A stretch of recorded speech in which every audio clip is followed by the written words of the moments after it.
Uncle, I recently responded to your 4th letter, and I thought I'd read it to you to make it more personal and more impactful. So here it goes. Dearest Uncle, as you know, I have recently converted to Christianity. At the urgings of my friends and the need of God in my own heart, I felt this the right move. But alas, I have already previously told you my motivations. As of late, I have been having some trouble practicing my religion. I do find solace and comfort in it, I think. Yet, it is not nearly what I had expected. Initially, I found God calling me. I could almost hear his voice. It was so easy to move toward him then, and I made significant progress.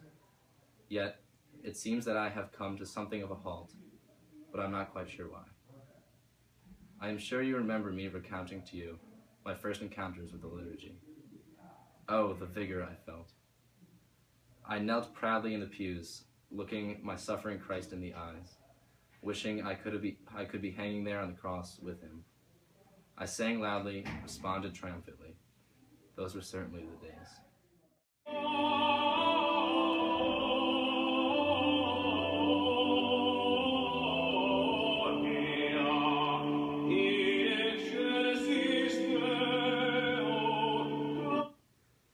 Brothers and sisters, welcome to Mass. Please rise and greet your neighbor.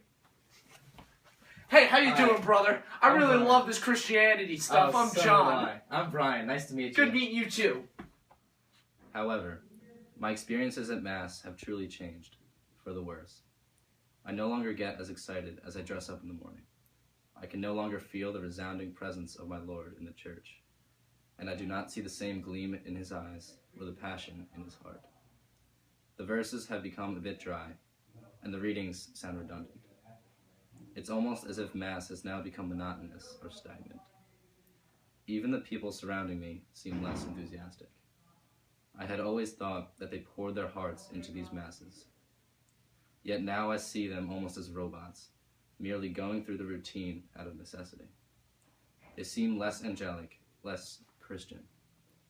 And often I wonder, what is happening? Lord have mercy. Lord have mercy. Christ have mercy. Christ have mercy. Lord have mercy. Hey, I heard the Temple Sinai down the road. They're having like a 2-for-1 special on matzo ball soup. You want to be Jews for the day? Yeah, let's go.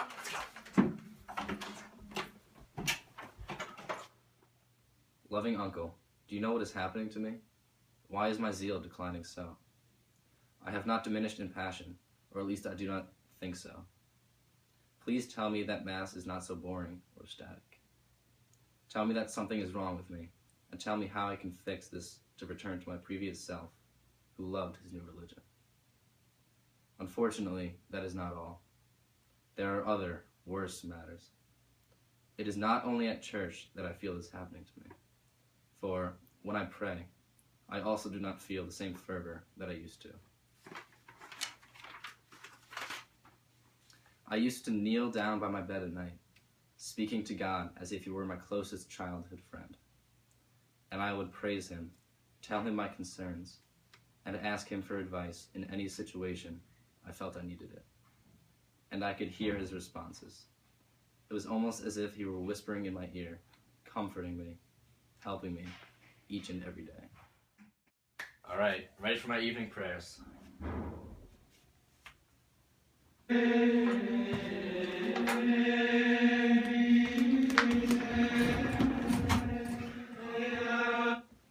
What's up, Jesus? How you doing, Dobbs? I'm great. How's your day? Let me tell you something. Mary Magdalene, All all day. in my ear. You would not believe the mouth of that woman. My mother and I are having some trouble ourselves. Jeez, tell me about it.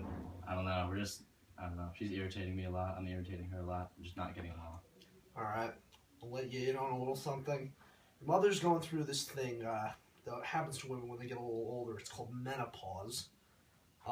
Jesus, what's menopause? It's not fun, let me tell you that. When my mother Mary, when she got menopause, I almost sinned once. Oh dear. I would never imagine. Yeah, and Joseph, oh geez, I did not want to see that man in the house. Do you have any advice for me, Jesus? Advice. All right, you're going to want to go outside, spend a lot of time out of that house all day, maybe find a relative, find a safe house, lay low for a little while, you know, that kind of thing. Okay, makes sense. All right. I'll take that into account. All right. Okay. Good to go to bed now.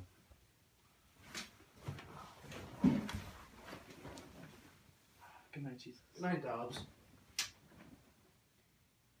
This daily prayer fulfilled me. I very much wish I could get it back. But now, when I pray, it is not quite the same. I used to look forward to my nightly prayers for the entire day. Yet now, I don't. It's not that I quite resent them, or don't like saying them, but I just do not get the same satisfaction out of praying anymore. It's almost as if I am speaking meaningless words into an empty space, hoping God latches onto them. If before I thought of God as a dear friend, I now consider him a distant relative, someone I barely know, who I am calling out to for help. I remember speaking to my Lord in a casual tone, but now I find myself saying previously structured prayers, without truly contemplating their meaning. These are the same prayers I hear in church regularly, and each day they seem more and more insignificant and futile to recite. I don't feel like praying tonight. Our Father, who art in heaven, hallowed be thy name. Thy kingdom come, thy will be done, on earth as it is in heaven. Give us this day our bread. I don't feel like this. At other times, I just sit in my room, or lie down on my bed, and try to feel the presence of God. I try to give myself over to him, and feel his power beside me and all around me. I have heard that this is one successful and effective way of prayer. However, I find that this does not work either. It is not active enough, and I often find myself dozing off or losing focus. Alright, I'm going to try this new meditation method of praying tonight.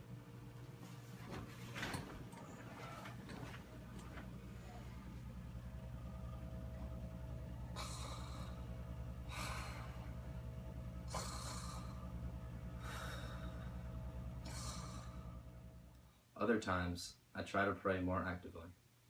I try to find meaning in my words, and I try to ask for certain things of God. Ask for things such as self-betterment. But when I do this, I often fall into a selfish sort of prayer.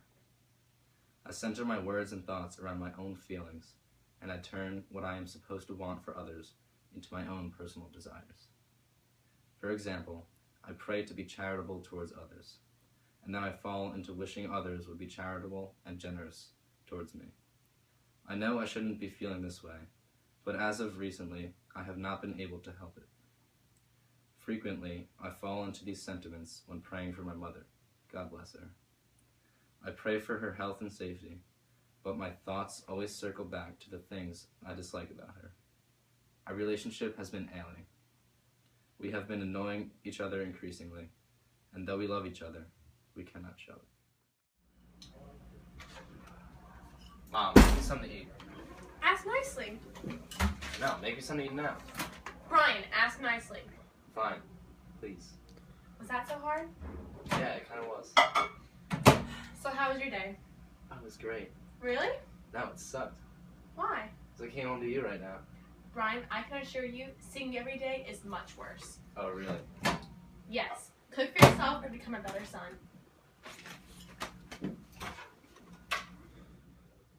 Uncle, my prayer should fix this problem, but it only seems to worsen it. And yet, I still try to make myself focus and pray harder. I used to look at images of Christ to stir my imagination and feel his presence. I used to look at the crucifix above the altar and feel the suffering and love of the Lord in that very room. I used to feel it in my own room when looking at a picture and seeing his soft, gentle face. But now, I cannot help but think to myself that these images are empty representations of a figure who existed long, long ago. I find Christ distant, a mere two-dimensional, flat, emotionless face who represents nothing more than an ancient, lost religion. Jesus, where have you gone? Inspire me. I want to pray to you again. I miss you. I miss talking to you before I go to sleep. I'm looking at your image right now, but I don't see the real you. Where have you gone? It's no use. I'm just gonna go to sleep.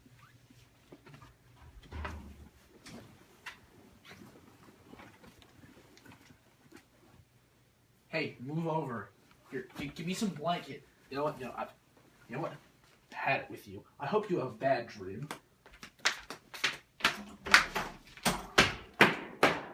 Uncle, why do I struggle so much with prayer? I have tried so many different things, different ways to go about prayer. I used to love it dearly, and I used to feel its power in my daily life. Prayer uplifted me, fulfilled me, and it more than enriched my faith. I want to feel that way again, to feel Christ's presence among me, to hear his voice, and to heed his advice. There is nothing I desire more right now in my life.